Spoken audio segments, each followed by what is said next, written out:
charla. Antes que nada, muchas gracias por venir. Muy bueno tenerlos acá presentes. En un mundo que se ha vuelto más virtual últimamente, está bueno mantener estos encuentros. Y sobre todo cuando tenemos un orador de lujo como el que tenemos hoy, el economista Andrés Baqué, que formó parte de ALEA durante varios años, fue trader FOB y después gerente financiero en la empresa. Hoy en día está trabajando en España en una importante empresa aceitera como trader de aceites, que bueno, nos va a contar un poco las perspectivas del mercado mundial de aceites y los principales cultivos. Situación mundial, Mar Negro, demanda, China, perspectivas para Argentina, precios, de todo un poco. Buenos días, es un placer estar acá. Como dijo Emma, yo soy un orgulloso ex ALEA, estuve 8 años y honestamente les agradezco la invitación, hermoso todo lo que han armado.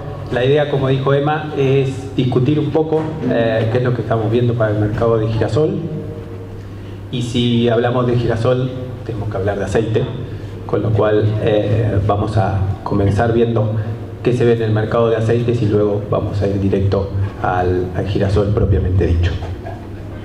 Como dijo Emma, trabajo en Lipios Antiga, es la refinadora más grande del sur de Europa. Hacemos todo tipo de aceites vegetales, pero principalmente tropicales, girasol y colza. Tenemos 2 plantas, una en Barcelona con una capacidad de 700.000 toneladas y es principalmente para alimentación humana. Y lo importante de aquí es que Lipios es un líder a nivel europeo en alimentación para bebés y para alimentación infantil. Y aquí es donde las tendencias en cuanto a calidad, certificaciones, trazabilidad y un montón de cosas que vamos a hablar hoy empiezan primero. Siempre la demanda más exigente empieza ahí, en alimentación para bebés, y luego viene la legislación que legisla el resto. En Huelva tenemos otra planta con 400.000 toneladas de capacidad de refinación. Esta planta va a pasar a 800.000 toneladas este año, a mitad de año, y luego va a pasar a 1.200.000. ¿Y por qué cuento esto? Lo que está pasando en el mercado de biocombustibles, que no es una novedad, déjenme decirle que no es una revolución, pero hay una nueva ola. Lo que está pasando en Europa y en Estados Unidos con este mercado es increíble. Hay un corto de materias primas para biocombustibles fenomenal, y los mandatos que se están elaborando para 2030, la pregunta es ¿de dónde vamos a sacar la materia prima para esto? Sí, voy a contar algunas cosas de esto, pero básicamente acá no solo entran aceites vegetales, sino que el principal negocio es en residuos. Por ejemplo, el aceite usado de cocina, el POME, que es el residuo de la extracción de aceite de palma, o la grasa animal. Y aquellos que tengan animales, les digo, la grasa animal puede llegar a ser más importante que la carne en sí. No hay grasa animal en el mundo para satisfacer la demanda de los petroleros. No se ve bien el mapa. Quería contarles acá un poco de dónde traemos las materias primas. El aceite de palma, que es nuestro principal producto, se produce principalmente en Indonesia y en Malasia. También algo en el norte de África y en Latinoamérica, ¿sí? En Centroamérica, perdón. ¿Sí? Se produce entre los trópicos. Y el aceite de girasol, que es por lo que estamos acá, nuestro principal proveedor era Ucrania. Y al momento de comenzar la guerra, teníamos 4 barcos comprados, 25.000 toneladas. Uno de esos barcos le faltaban 2 días para cargar, para llegar a puerto. La situación, la imaginarán, fue lo que pasó con los precios. Por eso, siendo Ucrania el principal proveedor de Europa a nivel de importaciones, quiero contarles un poco qué es lo que está pasando hoy ahí. Un punto antes de empezar con el análisis. Mucho se habla acá de trazabilidad, de certificaciones y demás. Quiero hacer un punto. Como saben, la Unión Europea no quiere palma, ¿sí? Y entonces la industria de la palma empezó a trabajar en eso. No solo la demanda, sino también la oferta. Indonesia, Malasia, como decía, Centroamérica. Y empezó a garantizar, ver qué quería la demanda y a garantizar condiciones para que el mercado no se perdiera. Hoy, lípidos importó, en la primera mitad del año 2022, 166.000 toneladas de aceite de palma, de 9 proveedores distintos, pero al final esto vino de 830 extractoras distintas, y la trazabilidad hasta las 830 es del 100%. 100% de trazabilidad hasta 830 extractoras ubicadas en todo el mundo. Y la trazabilidad hasta las plantaciones, que sería hasta el campo, es del 56%. Sin esto, la palma en Europa no funciona. El próximo, que ya está, es la soja. Y el que sigue, que ya alguno empieza a pedir, es el girasol. Argentina no tiene un problema con esto, tiene una oportunidad. Con el nivel de control que tenemos, cata de porte y todo lo que ustedes saben, la carga administrativa, y los productores que tienen clarísimo qué insumos usaron en cada lote, qué semilla, qué fertilizante, a quién le compraron, a quién le enviaron y demás. Esto se puede hacer tranquilamente. Argentina no necesita hacer nada nuevo para garantizar esto, es solo ponerse a hacerlo. Pero tiene todo para hacer esto. Estas plantaciones, las condiciones al lado de lo que ustedes manejan día a día, esto está muchos años atrás. Y después hay un mercado de certificación, ¿sí? Porque esto, trazabilidad es que yo sé de dónde viene, certificado ya es otra cosa. En el caso de la palma y los derivados, Lípidos compró el 42% certificado. Hay distintos niveles de certificación, de identidad preservada, segregado, esquemas más balance que tienen que ver más con el crédito y demás. No quiero entrar mucho en detalle, pero hay un mercado. ¿Y qué certificamos? Cuestiones medioambientales, como no deforestación, o cuestiones más sociales, como que no hay trabajo infantil. Acá Argentina también tiene una oportunidad. Nosotros esto lo podemos cumplir tranquilamente. Y el otro paso de certificaciones es las emisiones. El mercado de biocombustibles, en la mayor cantidad del tiempo, no es económicamente viable. Digamos, lo más barato es agarrar el diésel y ponerlo como está, no agregarle un aceite vegetal o demás. Entonces, el Estado, que en general pone plata para que se sigan esas políticas y se cumplen los mandatos, quiere que esté certificado. Digamos, bueno, decime qué es lo que estás mandando y qué emisiones, así yo puedo calcular cuánto estoy protegiendo el medio ambiente. Esto no es lo que viene, esto es lo que ya está. Y acá me parece que Argentina sí tiene para trabajar, porque productivamente los productores en Argentina no tienen nada que envidiarle a nadie. Y a nivel comercial o financiero, bueno, tener un mercado como el Matua Rofex es muy adelantado. O sea, otros países europeos están muy por detrás de nuestro productor argentino, toma decisiones financieras que son muy complejas. Con lo cual, yo veo acá una oportunidad. Creo que nos estamos empezando a perder algún mercado por no ir por esto. Les dejo el llamado de atención. Me meto en el mercado de aceites. Cuando empecé les dije que cuando hablamos de girasol hay que hablar de aceites, y si hablamos de aceite hay que hablar de palma. ¿Y por qué les insisto con la palma? Bueno, tiene el 32% de la producción a nivel mundial, pero más del 50% de las exportaciones de todos los aceites. ¿Sí? Un producto que tiene más de la mitad del mercado de los aceites, algo te debe decir. Y en general, si pusiéramos el gráfico, ahora lo vamos a ver, de los 4 principales aceites, palma, soja, girasol y colza, lo que vamos a ver es que el aceite de palma pone el piso. En general es el aceite más barato porque tiene más cantidad. Nutricionalmente es muy bueno, funcionalmente es muy bueno, tiene propiedades positivas, tiene una publicidad muy negativa, pero no es un mal aceite. Pero en general es el que pone el piso a los precios. Y productivamente tiene una característica: aceite de palma hay todos los meses, no tiene cosecha. Todos los meses se produce. Aceite tiene estacionalidad, hay meses mejores y meses peores por las condiciones climáticas, pero en todo momento hay producción de palma. La otra característica es que es un fruto. Y entonces una vez que está maduro hay que cortarlo, porque si no se pudre, se cae y se pudre.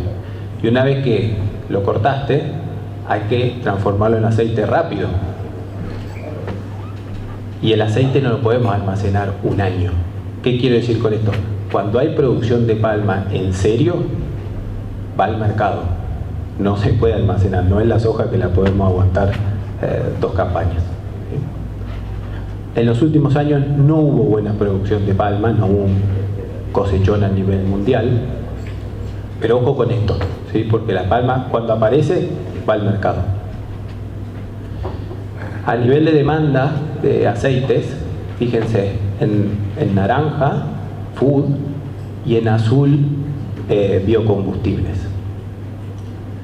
Como les decía, acá lo que está sucediendo es increíble.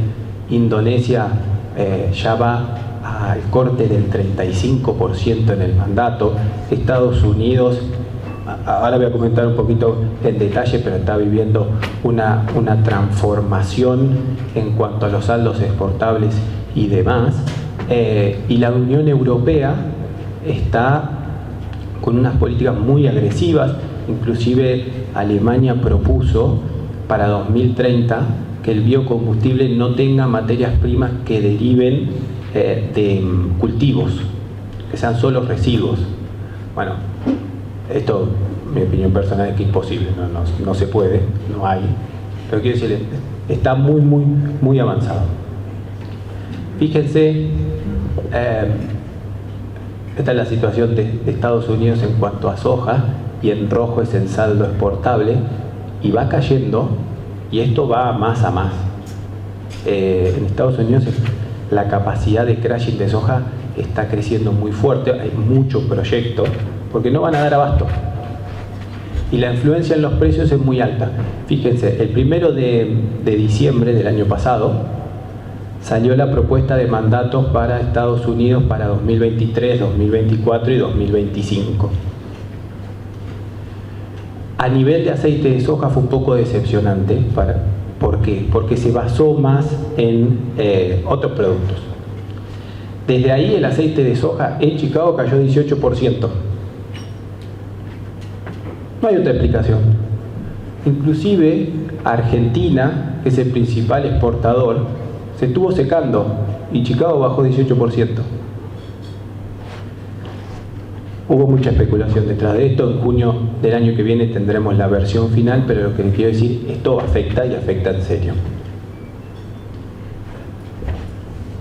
Y aquí, como les decía, sí, el gráfico de los 4 principales aceites. En naranja el aceite de palma FOB Malasia, en verde el aceite de soja FOB Argentina, en azul el aceite de colza en Europa y en violeta el aceite de girasol en Europa. Uso el mercado europeo y no el de Ucrania porque, por supuesto, el mercado de Ucrania dejó de existir, que era la verdadera referencia. Y acá hay un índice que hace Orgor. En rojo es un índice ponderado de los precios de la harina y en azul del aceite. Y fíjense que el que sufrió fue el aceite, no la harina. ¿Por qué subimos? Bueno, acuérdense, empezó la pandemia, petróleo en negativo, pensamos que la demanda iba a ser 0, los precios cayeron y a partir de ahí nos dimos cuenta que a pesar de que había pandemia, había demanda. Los compradores volvieron y volvieron todos juntos y el mercado empezó a subir.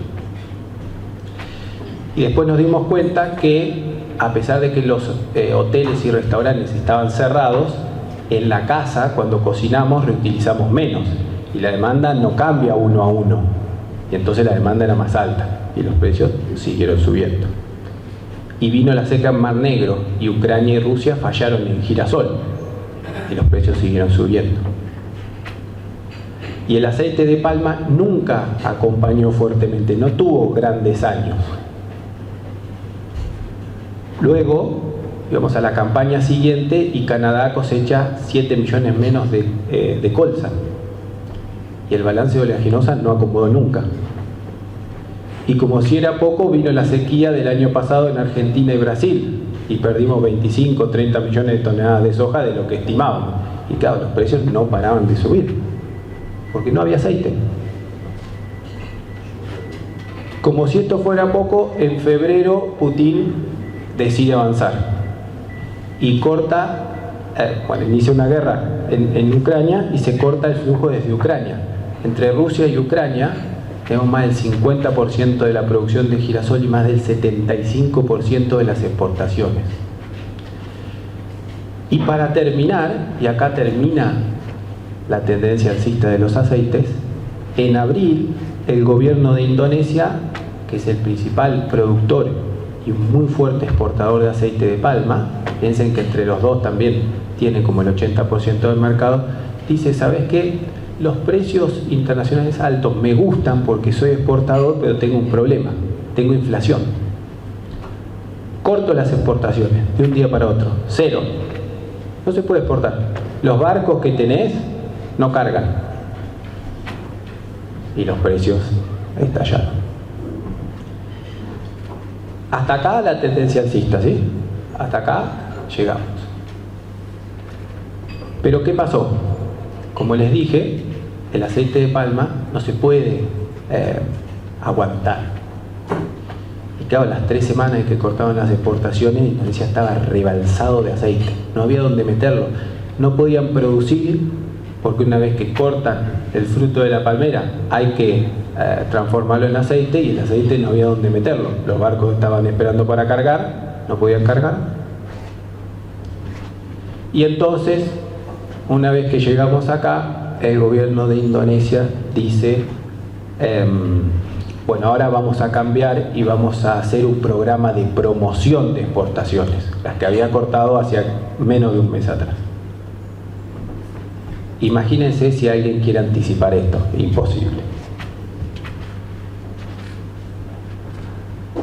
Y ahí es cuando la palma empieza a caer, pero no solo empieza a caer muy fuerte, sino que se empieza a poner muy barata. Fíjense que el diferencial contra el resto de los aceites es muy grande, inclusive hoy. Y como dije, cuando la palma quiere ir al mercado, llega. Voy a estar ahora en palma, pero hago solo un paréntesis. Otra oportunidad para Argentina. La producción de palma a nivel mundial está perdiendo dinamismo. Hace una década era el que más crecía en producción de aceites, pero ahora tiene muchas restricciones en cuanto a crecimiento de área, tiene mala publicidad.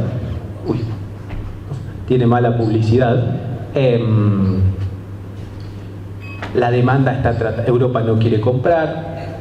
La demanda está real y tiene un problema de rendimiento porque las plantaciones se están volviendo un poco antiguas y en Malasia hay un problema de mano de obra fenomenal. A partir de la pandemia tienen mucha mano de obra extranjera, los extranjeros no están viniendo, resumido, tiene graves problemas de mano de obra.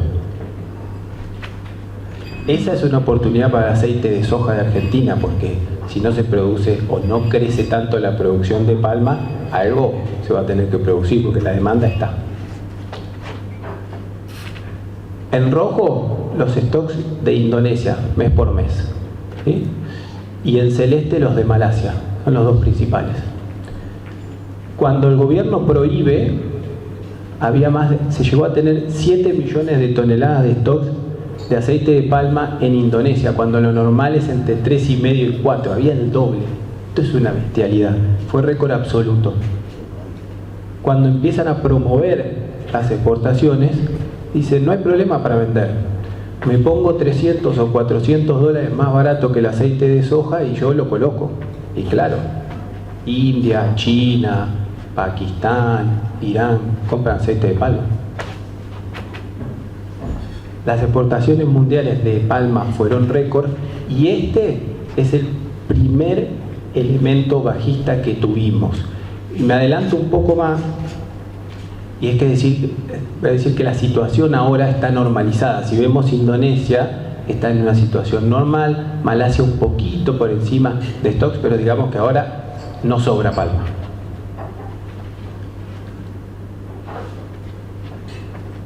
¿Qué hizo ahora el gobierno de Indonesia? Dijo, bueno, los precios bajaron, ya lo controlé. ¿Y ahora qué hago? Subo el mandato para que no me falte demanda y lo paso de B30 a B35, que lo tenía archivado con la pandemia, los precios altos y demás, y acá te consume 1 millón de toneladas más de aceite de palma. Y a nivel productivo, la producción crece lento, y el año que viene pasará de 49 a 50, pero no vamos a un escenario de muchísimo aceite de palma. En Malasia, ¿sí? Acá está la producción mensual, acá está la anual, y fíjense que de 20 millones de toneladas que producía, hoy le cuesta llegar a 18,5. Malasia tiene un problema de producción, al menos hasta que solucione el tema de la mano de obra, que le está afectando los rendimientos. Pero el mensaje es: tampoco va a haber tanto aceite de palma en Malasia. Vamos a un escenario no de tensión, pero no va a sobrar como lo que vimos. Estos son los precios del aceite de palma en dólares en la bolsa de Malasia, que es la más importante. Fíjense cuando salieron a escupir al mercado. Esto es 1.200, perdón, esto es 1.600 y acá tenemos 900. Puede caer 500, 600 dólares en poco tiempo. Último tema del aceite de palma. El año que viene, perdón, este año, parece que vamos de niño a niña. Perdón, de niña a niño. Y el niño, el aceite de palma no le gusta, porque es seco. El efecto es retardado, por 9 meses, 1 año empezás a ver el efecto real en los rendimientos. Pero ojo con la palma, porque en año niño, los rendimientos sufren.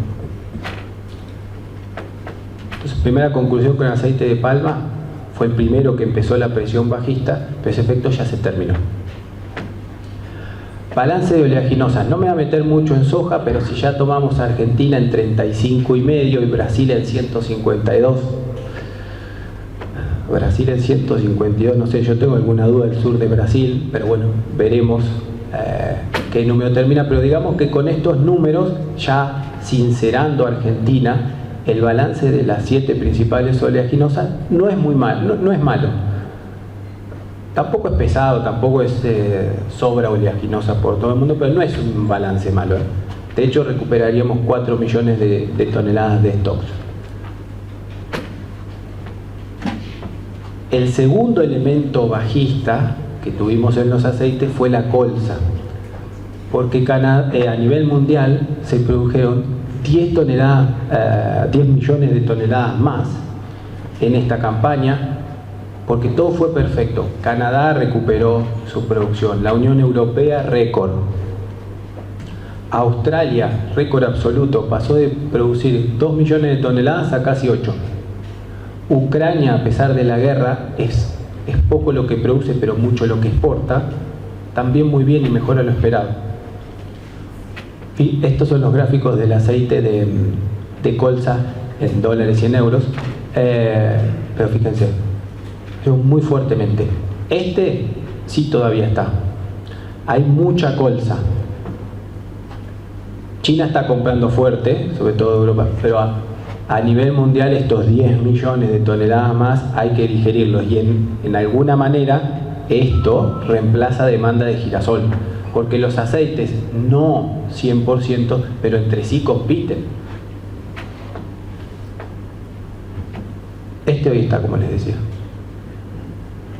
Y volviendo un segundo al mercado de biocombustibles. Acá están las importaciones de la Unión Europea de palma para bio. Fíjense, en verde 2020, en gris 2021, en celeste 2022, cada vez menos. cada vez menos, que hay que reemplazarlo con algo. ¿Con qué lo están reemplazando? Con colza, con uco, que es el aceite usado, con palma. Una anécdota: hay veces que cuando las regulaciones empiezan pero no están de todo ajustadas, pasan cosas como la que pasó, que el aceite usado vale más que el aceite vegetal. Entonces, claro, vos tenías aceite de palma, lo ponías a freír, lo freías por freír y lo sacabas y esto vale más. O dicho de otra manera, agarrabas aceite usado, le ponías un poquito de aceite bueno y estirabas lo malo. El mandato estaba logrando todo lo contrario para lo que se hizo. Bueno, sobre esto irán a regular en breve, medirán los niveles de acidez y descubrirán si es verdadero aceite usado. Pero vuelta, la colza es un lindo mercado porque el 60% de lo que se produce, Europa produce e importa, va a bio. Más importante la demanda de bio que la demanda para alimentación. Y ese es un mercado que está creciendo. Campaña que viene, solo una pincelada. Europa seguramente siempre algo más de colza, Canadá seguramente siempre algo de colza, pero tenemos el clima de por medio.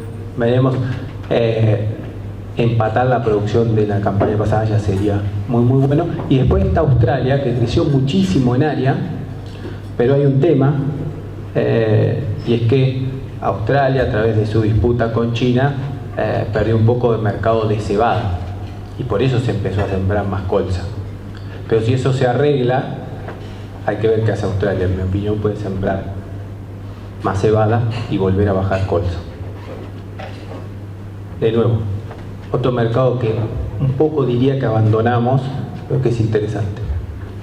Y ahora sí me meto directamente con el girasol. Estos son los puertos de Ucrania. Acá están los tres más importantes: Odessa, Chorno y Yuzhny. Cuando empezó la guerra, digamos, cuando ya había pasado algo de algunos días, todos empezaron a mirar estos puertos de acá, Reni e Ismail, que son muy chiquitos, que no se usaban, y todos dijimos, por acá no se puede exportar nada. Están en el río Danubio, desembocan también en el Mar Negro, pero ya están en una zona mucho más segura. Y dijimos, por acá no se puede exportar. Y en camiones tampoco. Van a poder exportar, ¿cuánto? 20.000 toneladas, 40.000. No, exportaron mucho por camiones. Y por tren, en el medio de la guerra. Y por estos dos puertos que todos dijimos no pueden exportar, porque cuando hay necesidad se puede. Estos son los números del corredor. Se llevan exportados 18 millones de toneladas. El aceite, el complejo de girasol, tiene algo así como el 13% de todo lo que se exporta. Miren, bueno, ¿cómo funciona el corredor? Y funciona. ¿Qué pasa? Viene el barco, se acerca a Turquía y antes de cruzar inspecciona Ucrania, inspecciona Naciones Unidas, inspecciona Rusia. Rusia se toma entre 15 y 25 días para darle luz verde a cada barco. La demora de esos barcos alguien la paga. Pero el corredor funciona. Y siempre en este mercado, más allá del contexto, en el girasol, lo más importante fue cuánto podía exportar Ucrania. Esta era la clave. Y si miramos, estas son las exportaciones mensuales de aceite. La guerra empezó acá, se recuperó, tuvimos los meses de tensión, mayo, junio, julio.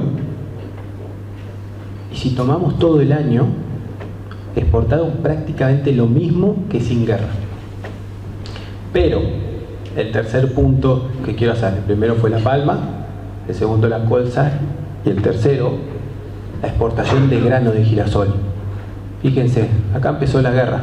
Tuvieron meses de 500.000 toneladas de exportación de grano de girasol. Esto no lo vio nadie.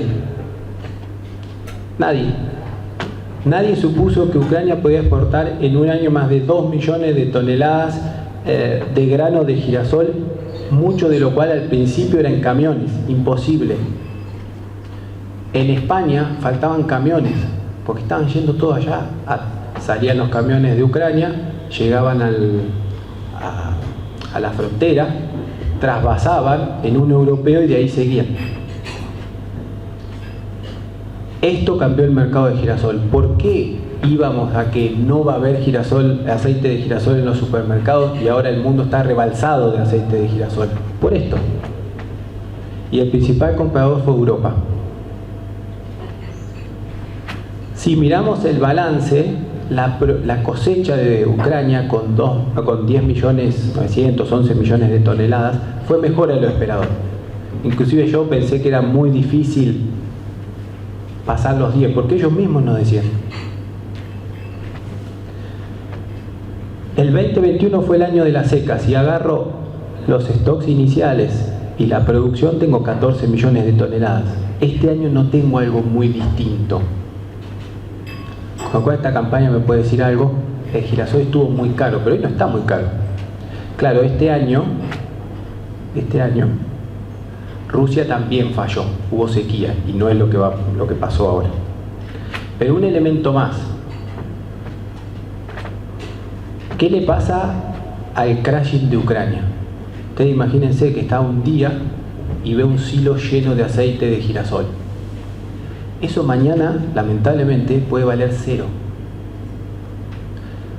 Ucrania va a vender todo lo que pueda a cualquier precio en todo momento, porque tiene un riesgo enorme. Mañana le tiran una bomba y eso deja de existir. Pero más aún, necesita cash, porque financiamiento, ¿a quién le va a dar financiamiento a Ucrania ahora? Nadie. ¿Qué banco le va a dar a un productor, a alguien que tiene una fabriquita en el medio de Ucrania financiamiento? Nadie. Entonces necesita cash. Y eso estuvo pasando en el mercado. Uno se ponía a vender el aceite a 1.500 y venía Ucrania y decía, no te preocupes, yo te vendo a 1.400. Entiendo que tengo riesgo y demás. Y vos capaz que ibas sobre un barco que estaba cargando. El riesgo era de 2 días que salga. Y el mercado se ponía en 1.400. Y Ucrania te decía, no te preocupes, yo te vendo en 1.300. Y así sucesivamente. Esto va a continuar. Yo creo que Ucrania va a seguir exportando todo lo que pueda y Ucrania va a seguir exportando muchísimo grano de girasol, o sea, todo lo que le dé. Y Ucrania va a seguir muy agresivo en precio, porque lo que hablamos, eso mañana puede valer cero. Rusia tuvo una muy buena cosecha, 15,8, fue récord. Tiene algún problema para colocar porque le falta mercado. Pero en Rusia los números son un poco como en China. Y no sabés bien qué hay. Tenés que confiar. Pero la única verdad es la realidad. Y tienen arancel cero de exportación para el aceite de girasol. Lo volvieron a extender en febrero. Entonces gana de vender tienen. Si no, el arancel lo sube. O sea que Rusia tiene aceite, tiene que colocar. Y esto son las importaciones de Europa. Y acá, si quieren, linkeado al de Ucrania, sería como un punto 3B. En azul son las importaciones de aceite mes a mes de este año. Y si yo la sumo, Europa con la guerra importó más aceite de girasol de Ucrania que sin la guerra. Pero un punto más, fíjense las exportaciones de grano, siempre fueron prácticamente cero y a partir de abril empezaron a incrementarse. Europa no solo hoy no es un origen para el aceite de girasol o el girasol, sino que nos va a competir un tiempito, porque se tiene que sacar esto, está más como vendedor que como comprador.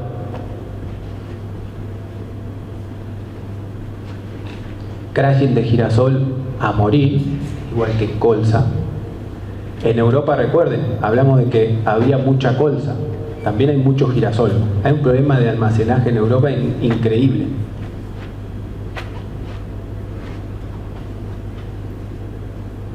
Y Argentina, ahora entre Argentina.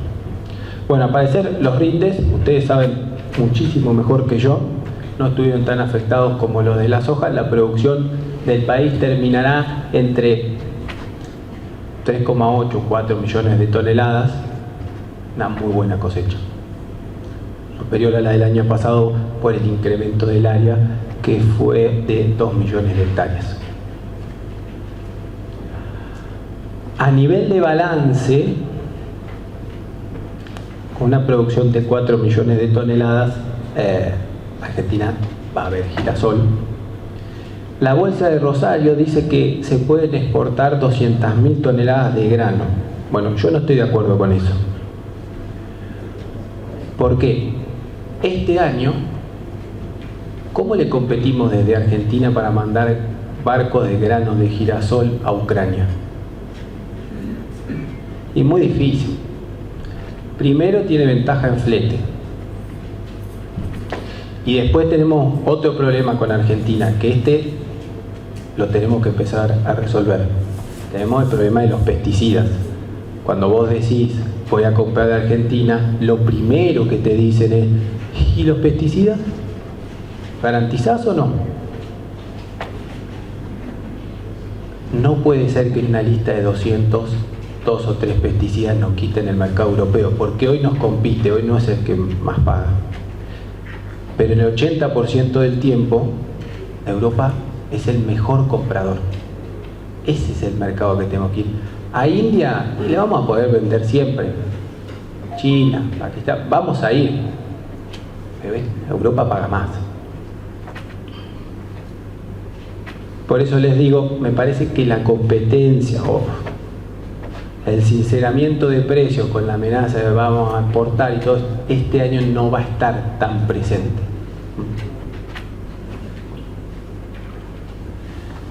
China e India.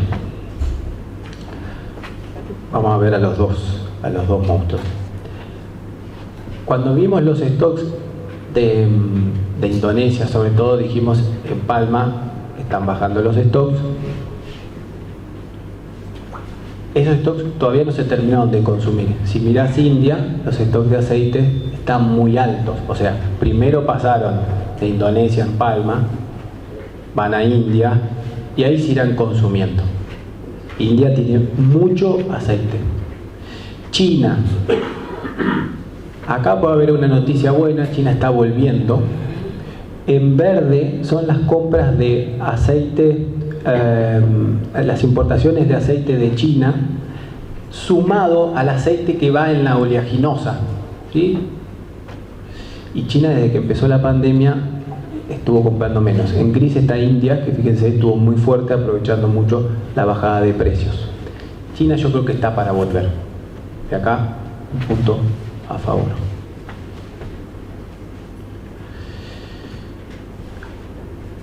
Y ahora lo que nos falta ver es a nivel local. Y se ha vendido muy poco girasol. 8% de comercialización contra 25% del año pasado. Bueno, acá de nuevo, y quizás como en toda la presentación, ustedes saben más que yo, pero yo les voy a dar mis dos ideas. Para mí hay dos escenarios. Uno con dólar soja y otro sin dólar soja. Sin dólar soja, siendo que la fina no fue buena, puede ser que el productor decida tratar de aprovechar logística, ahorrar un poco y hacer algo de caja y venda un poco más de girasol.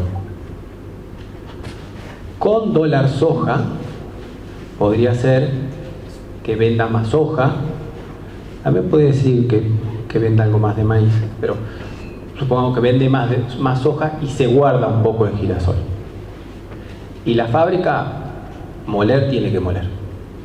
La fábrica tiene que comprar girasol y moler. Una fábrica pagada no es negocio para nadie. Esto va a ser importante porque va a ser si el girasol a nivel local se disocia más o menos del precio internacional. Entonces, dijimos, la palma, positivo, está muy descontada contra el resto de los aceites, pero el escenario es de que el precio se mantenga. Yo no veo a la palma poniéndose más barata porque ya hizo su trabajo y ya limpió.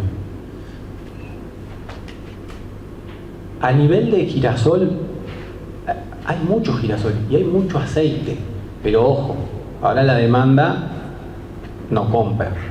Hace 2 meses que cero demanda de girasol. Pero esto no va a durar toda la vida. A nivel de soja ya lo vimos, pero el mercado ya debería haber puesto precio a la caída de producción en Argentina. La colza va a seguir presionando, la colza sí va a ser un elemento, digamos, bajista. Si miramos el balance, fíjense, la oferta total con guerra incluida en Ucrania a nivel mundial, es decir, sumando los stocks iniciales y la producción, es la misma que el año pasado. Y hay destinos como Europa que compraron mucho más. Esto está presionando el mercado. Si esta proyección se cumple, fíjense que los stocks en Ucrania, que son los riesgosos, el año pasado, producto de que los precios se fueron a las nubes y la demanda se cortó, y todos los que no querían palma volvieron a la palma porque no había girasol, y todos los que querían colza volvieron a la colza porque no había, y en un momento era dame el aceite que tengas. La demanda racionalizó y se pasó mucho stock de una campaña a otra, porque después también Ucrania no puede exportar infinito, tiene las limitaciones que tiene. Pero si miramos esta campaña, parecería que Ucrania ya va a terminar con los stocks normales. Y lo grande queda en Europa, y esto es stock seguro. Es decir, es un balance de girasol cómodo. Pero esto es la foto. Y siempre es mejor ver la película. Y estamos en un momento donde Europa, de nuevo, está rebalsado de girasol y de aceite de girasol y no compra. India está cómodo y China parece que está volviendo. Pero yo tengo dudas que puede pasar a final de campaña a nivel mundial, digamos julio, agosto, septiembre. Porque si esto se cumple, este es un balance cómodo, pero tenemos que empezar a preguntarnos cuánto va a producir Ucrania la próxima campaña, que empieza a sembrar ahora, en febrero, marzo. Y estos 11 millones de toneladas, digamos, que tuvo algunos elementos, si se puede decir en este contexto, positivos. Tenían la semilla comprada, tenían el fertilizante, es decir, pudieron sembrar más o menos con lo que tenían, porque cuando empezó la guerra ya empezaba. Este año no va a pasar eso. ¿Podrá repetir Ucrania 11 millones? Es decir, el escenario en el corto plazo es pesado. Hay girasol hay. A nivel local va a pesar mucho lo que haga el productor, porque como dije, la fábrica va a tener que moler. Y piensen que si la campaña de soja es mala, va a querer moler más de otra cosa, y a mí se me ocurre que lo segundo es el girasol. A nivel de precios internacionales del aceite, ponerte bajista acá no, cuesta mucho. Yo creo que acá ya va a haber demanda, pero no veo esto. Porque ¿qué pasará si hoy la situación en Ucrania de un día para otro se agrava? Y digamos se agrava, y interpretemos se agrava como... Cuando pasó el año pasado, nadie lo esperaba. No había stocks para aguantar 2 o 3 meses. Hoy hay stocks para aguantar 2 o 3 meses, y muchos, incluidos lípidos, decide no comprar Ucrania porque es demasiado riesgoso todavía, aún hoy es riesgoso. Entonces digamos que todos están un poco mejor preparados para un evento de conflicto. Si se cierra totalmente ya es otro partido. Y ahí sí los precios reaccionarán. Pero no veo que esto pueda volver a pasar en el corto plazo. En el mediano plazo, como les dije, Ucrania para mí va a terminar de limpiar stocks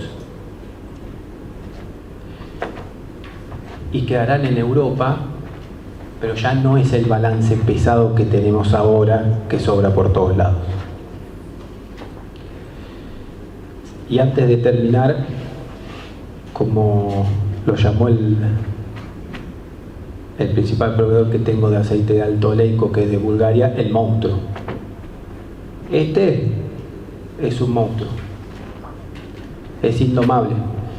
Y fíjense, acá están las primas en dólares del aceite de girasol alto oleico, son estimadas por nosotros, pero si a esto no le sacamos volatilidad, no va a funcionar, porque el que le compra lípidos y ese le vende al del supermercado no puede estar retocando los precios 20% para arriba, 10 para abajo, 5, no, el precio es el que hay. Y si las primas se van desde casi negativo a 500 y vuelven a 200, esto es mucha volatilidad, no lo pueden controlar. Nosotros tampoco. ¿Qué pasa con el alto oleico? Claro, cuando estalló la guerra, ¿qué pensamos todos? Girasol, aceite de girasol clásico, en algún lugar vamos a conseguir, pero el alto oleico, el mercado es muy chiquito.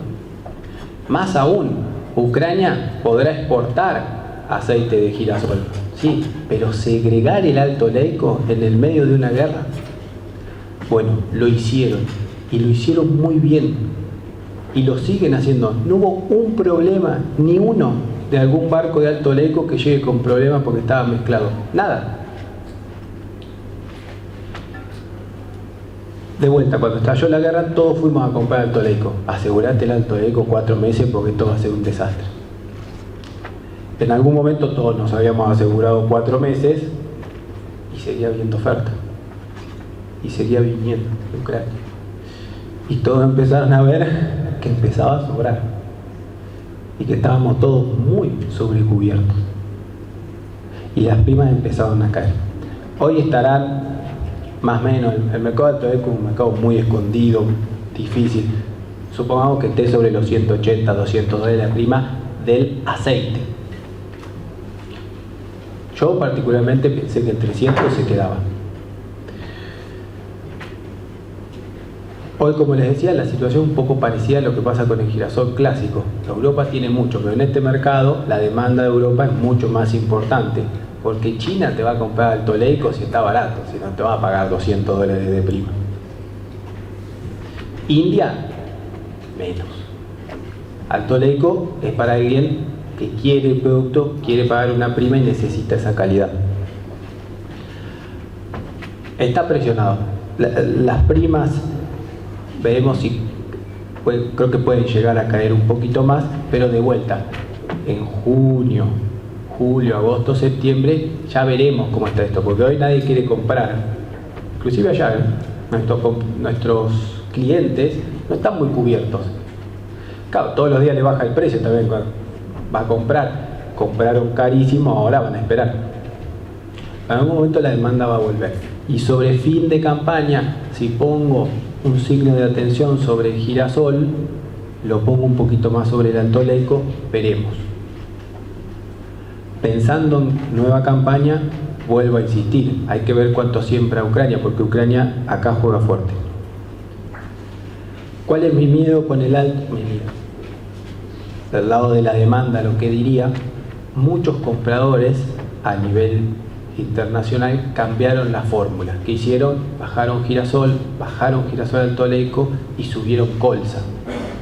¿Por qué? Porque dijimos, esta volatilidad no les gusta, colza hay, y la colza hoy diríamos no tiene tanto riesgo. Otra vez me voy a pegar el palo que me pegué con lo que pasó en Ucrania, y no, me cambio la fórmula, pongo un poquito más de colza, pueden jugar en alguna demanda puede jugar en su fórmula y cambia. Y esto le pegó un poco a la demanda de alto oleico de este año.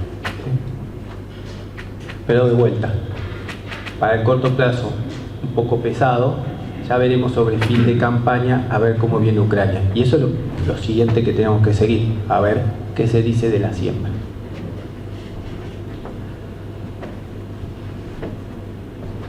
De nuevo les agradezco la invitación y la atención y quiero cerrar con un mensaje. A ver, acá puede venir un montón de gente a darle distintos números, gráficos más lindos, más feos, información de un país, de otro, pero al final del día la decisión más importante y la más difícil les queda a ustedes. Y los que tienen que tomar la decisión y tienen el peso de la decisión son ustedes. Y de lo que hablamos, muchas de las cosas que pasaron eran imposibles predecirlas. ¿Quién iba a decir que Indonesia cambiaba de política cada un mes? Entonces,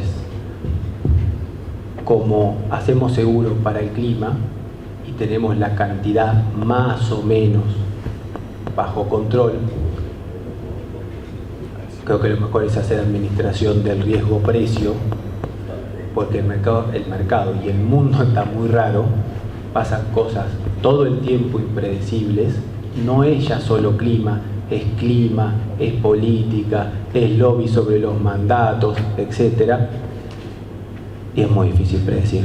Lo mejor es, o mi idea es, que cuando el margen bruto empieza a dar, empecemos a asegurar porque no sabemos lo que puede pasar.